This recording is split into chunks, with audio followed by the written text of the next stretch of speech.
Hello दोस्तों, क्या हाल है आप सबके। मैं हूं सीएस मनप्रीत और मैं आपके लिए लेकर आ गया हूं जीरो टू हीरो सीरीज। रोज एक छोटे छोटे कॉन्सेप्ट सीखेंगे 1 मिनट के अंदर। आज का पहला कॉन्सेप्ट है sir, what is small company. कहता है सर, कभी भी अगर हम डेफिनेशन की बात करें कंपनीज एक्ट में तो उस पर लगता है सेक्शन 2 और इस पर लगेगा 2 क्लॉज 85। यानी सर स्मॉल कंपनी की डेफिनेशन कहां दे रखी है? 2 क्लॉज 85 में।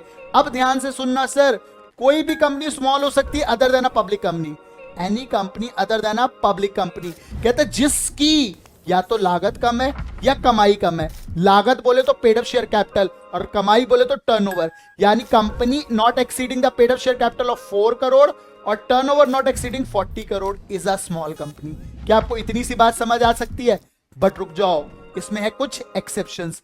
एक्सेप्शन कहता है सर ये स्मॉल कंपनी नहीं है। ध्यान से सर, हमने पढ़ा एक सेक्शन 8 कंपनी होती है चैरिटी वाली। चैरिटी वाली कंपनी कभी स्मॉल कंपनी की डेफिनेशन में नहीं आती। सर अगर आप किसी कंपनी की होल्डिंग कंपनी हो या किसी कंपनी की सब्सिडरी कंपनी हो तो भी आप स्मॉल कंपनी की डेफिनेशन में नहीं आते। तीसरा ध्यान से सुन लेना, कहता है अगर आपकी कंपनी बनी है अंडर स्पेशल एक्ट तो आप स्मॉल नहीं हो। क्या इतनी सी बात आपको समझ आ सकती है? हाँ जी, मिलते हैं अगले जीरो टू हीरो सीरीज में।